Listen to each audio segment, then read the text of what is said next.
Hello everyone, edu pathway में आप सभी का स्वागत है। आप लोग के सामने हम इंडियन पॉलिटी के इस सीरीज को कंटिन्यू करते हुए एक और वीडियो को लेकर आए हैं। आशा करता हूँ यह पॉलिटी का सीरीज आप लोगों को पसंद आएगी। हम लोगों ने पिछले वीडियो में यह जाना कि संविधान किसे कहते हैं, यह शब्द कहाँ से आया, शासन के अंग कौन कौन से हैं और ब्रिटिश कंपनी का भारत में आगमन किस प्रकार से होता है। तो चलिए अपने वीडियो को शुरू करते हैं। भारत के साथ जो व्यापारिक संबंध है यूरोप के, आज से नहीं वरन आपको यूनानियों के समय से ही, हड़प्पा सभ्यता के समय से ही हो रहा था। मध्यकाल में भारत का व्यापार अनेक मार्गों से होता था, चाहे स्थलीय मार्ग हो चाहे वह जल मार्ग हो। 1453 में कुस्तुनतुनिया का पतन हो जाता है। अब आप कहिएगा कुस्तुनतुनिया है क्या? हम चलिए आपको ये मैप को थोड़ा जूम करते हैं और कुस्तुनतुनिया को दिखाते हैं। ये रहा हमारा भारत और ये यहाँ पे ये एरिया ये कहलाता था कुस्तुनतुनिया। ठीक है, तो 1453 में क्या हुआ, कुस्तुनतुनिया का पतन हो गया और पूर्व और पश्चिम के बीच पुराने व्यापारिक मार्गों पर ये जितने भी मार्ग थे इस पर टर्की का अधिकार हो गया। ये रहा टर्की। और इस पर नियंत्रण स्थापित होने से, तुर्कों लोगों का नियंत्रण स्थापित होने से क्या हुआ कि अब पश्चिमी यूरोप के देश और व्यापारी भारत तथा अन्य पूर्वी देशों के साथ व्यापार करने के लिए एक नया सुरक्षित मार्ग का तलाश करने लगा। तो इस दिशा में पहला कदम उठाया गया पुर्तगाल और स्पेन के द्वारा। तो स्पेन से इन देशों के नायकों ने क्या किया कि अपनी अपनी सरकारों से आज्ञा पत्र लिया और सहायता लेकर भौगोलिक खोजों का एक महान युग आरंभ कर दिया। तो 1494 ईस्वी में स्पेन का एक नाविक होता है कोलंबस, वो भारत की खोज करने के लिए निकला, लेकिन वह भारत की बजाय खोज करने वह अमेरिका पहुंच गया। 1498 ईस्वी में आपको पता होगा कि पुर्तगाल का एक नाविक जो कि वास्को डिगामा था, वह व्यापार करने के लिए केप ऑफ गुड होप होते हुए वह पहुंच गया भारत। वो केप ऑफ गुड होते हुए यहाँ पे भारत में केरल के कालीकट नामक स्थान पे पहुंच गया। इससे यहाँ पे वहाँ कालीकट में केरल का राजा था जमोरिन, उसने भव्य स्वागत किया और यहाँ पे 60 गुना ज़्यादा यहाँ से मसाला वगैरह लेकर के वो गया पुर्तगाल और 60 गुना ज़्यादा मुनाफा पाया। और 16वीं सदी में ही यूरोप के व्यापारी और सैनिकों ने एशियाई देशों में घुसने और उनको अधीन बनाने का एक लंबा सिलसिला प्रारंभ हो गया। अब भारत में जो है, हम लोगों ने पढ़ा कि भारत में पुर्तगाली गोवा में, दमन में, दीव में अपना जो है व्यापारिक केंद्र खोले थे। अब भला अंग्रेज़ों को ये बात जो है कैसे पचती कि उनका एक पड़ोसी पुर्तगाल भारत से मसाला, रेशम, सोना, दवाई आदि को यूरोप में बेच करके इतना ज़्यादा मुनाफा कमा रहा है। अब वे बेचैन से हो गए। फलस्वरूप ब्रिटेन की महारानी से आज्ञा पत्र लेकर के ईस्ट इंडिया कंपनी 31 दिसंबर 1600 ईस्वी को वो भारत में आती है। व्यापारिक कंपनी को खोलने के लिए ब्रिटेन के सम्राट होते हैं चार्ल्स प्रथम के राजदूत के रूप में जहांगीर के दरबार में कैप्टन हॉकिंस 1608 ईस्वी में भारत आता है।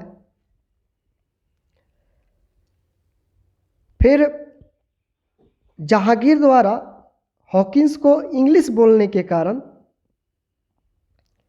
उसे इंग्लिश खां की उपाधि इंग्लिश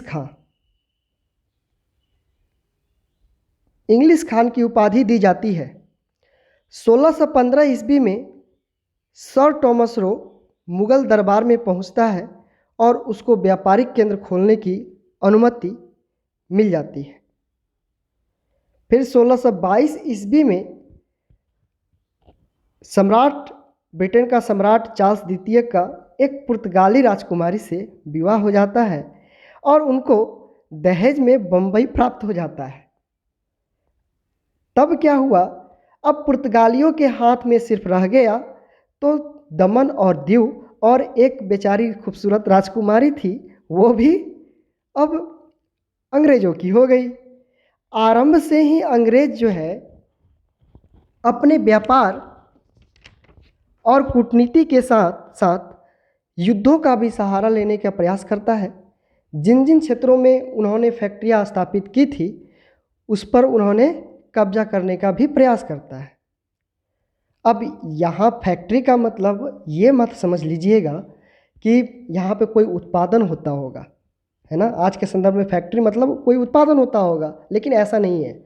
उस समय एक फैक्ट्री का मतलब ये कि एक किलाबंद क्षेत्र जिसमें क्या होता है, गोदाम, दफ्तर, और ये इस फैक्ट्री में कर्मचारियों के घर होते थे। दक्षिण भारत में अंग्रेजों के लिए फैक्ट्रीज स्थापित करने का अच्छा मौका था, क्योंकि वहाँ पर कोई शक्तिशाली शासक नहीं थे। दक्षिण भारत में पहला फैक्ट्री 1611 ईस्वी में अंग्रेजों द्वारा खोली जाती है। अब आगे क्या होता है कि अंग्रेजों की विस्तारवादी नीति अभी यूं कहे वर्तमान में तत्कालिक चीन की तरह प्रबल होती गई। अब उनकी इच्छा थी कि बंगाल में एक स्वतंत्र बस्ती होनी चाहिए।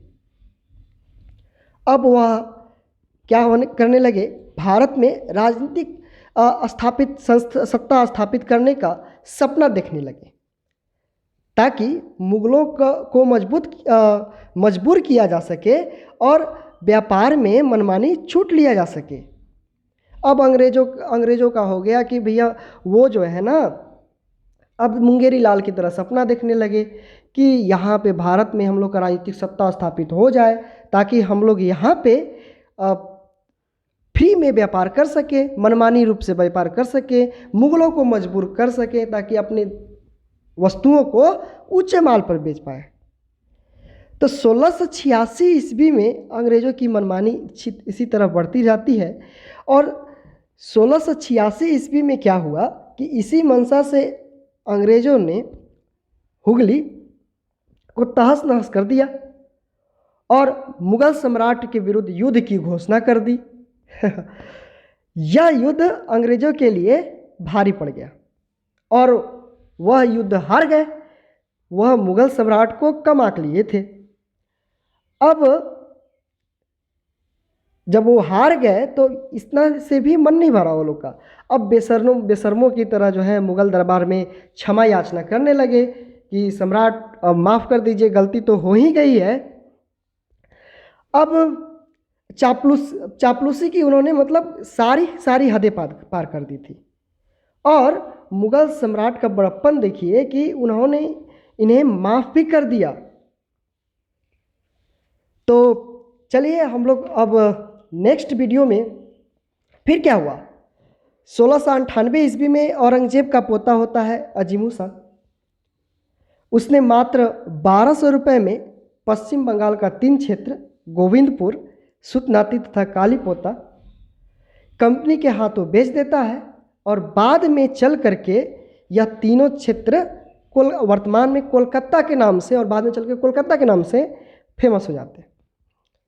1717 ईस्वी में मुगल बादशाह जो फर्रुखसियर होता है उसने कंपनी को बंगाल में एकदम फ्री ट्रेड करने की अनुमति दे दी और इसे कंपनी का महान अधिकार पत्र कहा गया और महा कंपनी का मैग्ना कार्टा भी कहा जाता है।